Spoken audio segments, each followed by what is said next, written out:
This is Jeremiah chapter 5 and verse 7. How shall I pardon thee for this? Thy children have forsaken me, and sworn by them that are no gods.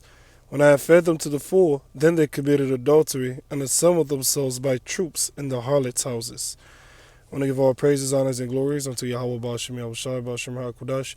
Give honors to my apostles and elders of Great Millstone. They're doing you well. Peace, blessings, and salutations be unto the members of the elect. They'll reflect the 1/3. Shalom. This is Brother Dawadaf from GMS Detroit Camp, coming at you with another video through the spirit and power of Yahweh Ba'ashem Yahushai Ba'ashem HaKodash. Today I want to do a video entitled, The Black Church is the Biggest Joke on the Planet. Lord's will this video be edifying. Now I showed you the first two clips. Alright, the first one you saw the madness, older so-called black woman jump over the podium. And in the second clip, you had the Jake, singing, which that was a funeral procession. You saw the people, that were there, which they think that going to church is righteous. They think that going to church, makes them righteous. But no, the Heavenly Father called those churches harlot houses. All they do in the church is sing and dance. They don't learn anything. They don't learn anything. Okay? Jeremiah 5 and 7. How shall I pardon thee for this? Thy children have forsaken me. Yeah, the majority of our people have forsaken Yahweh Ba'ashem Yahushai. And even when you tell them, all right, the name of the Heavenly Father and His only begotten Son, the majority of them reject Him. And sworn by them that are no gods. Yeah, they believe in these other gods, especially that white meat. When you check out that video clip, all right, who make up the majority of the people here? All right, it's mainly women. Older women, all right, middle-aged women, so on and so forth. It's mainly women. Okay? Jump back over. Verse 7. Continue where we left off. It says, when I have fed them to the full, then they committed adultery. Jacob's committing spiritual adultery, all right, by way of them going to these other philosophies. That's like you cheating on the Most High, all right, spiritually, because we're married unto the Heavenly Father. Jeremiah 6 and 2, Jeremiah 6 and 2, and also Jeremiah 3 and verse 15. All right, we're married unto the Heavenly Father and we're the Lord's woman. See? So when Jake starts going into these other philosophies and worshiping these other gods, that's them cheating on the Heavenly Father, which the Most High don't like that. Then they committed adultery and assembled themselves by troops in the harlots' houses. Now, what does it mean by the harlot houses? The harlot houses are your churches. All right, and why did they call it the harlot houses? Well, because look at the majority of the people that are there. They're women. And some of the biggest freaks on the planet are the women that go to church. Once again, some of the biggest freaks on the planet are the women that actually go to church. You're sleeping with the piano player, sleeping with that demonic dude that plays the organ, sleeping with the drummer, sleeping with the deacon, sleeping with all types of different people in the congregation, And we all got different stories about the different freaks that were in the churches when we were growing up. The Lord called that place a harlot house. I know of a woman that actually dealt with somebody. She said that she dealt with somebody in the church. Needless to say, it was a so-called black woman.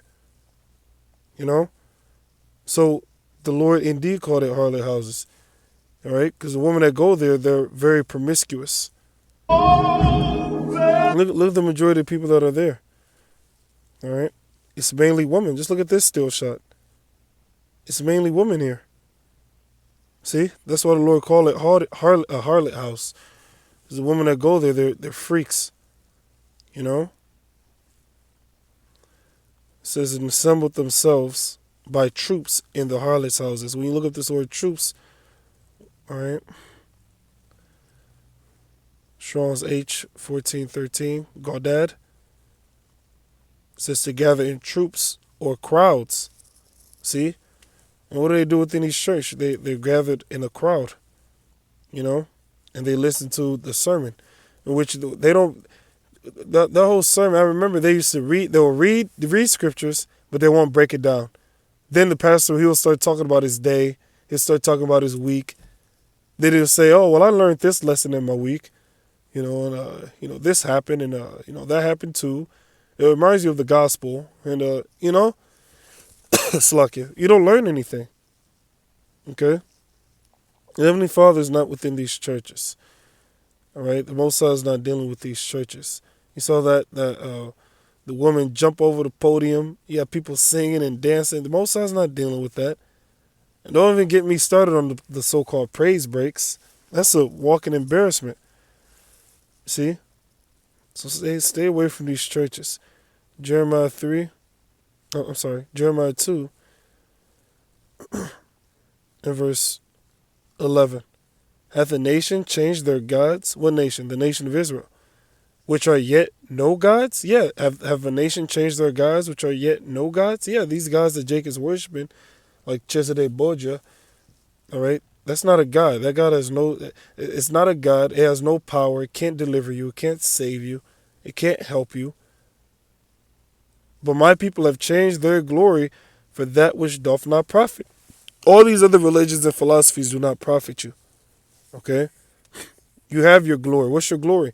Knowing that you're a Hebrew Israelite, knowing the law, statutes, and commandments, following the law, statutes, and commandments to the best of your ability, knowing the name of the Heavenly Father, His only begotten Son, all right? And calling upon those names. Those are all part of your glory as being a Hebrew Israelite. But instead of you clinging on to that, instead you rather cling on to these other philosophies which don't profit you. They cannot deliver you. They do not help you. They do not put your mind to rest. Be astonished, O ye heavens, at this, and be horribly afraid. Be ye very desolate, saith Yahweh Ba'ashem Yahushai, for my people have committed two evils. They have forsaken me, the fountain of living water. Yeah, they forsook Yahweh through His Son Yahushai, and hewed them out. The word hew means to cut. Cisterns, broken cisterns that can hold no water. Exactly. These other philosophies can hold no water, meaning they hold no truth. All right? They hold no truth. You're just wasting your time by going to these other philosophies. All right?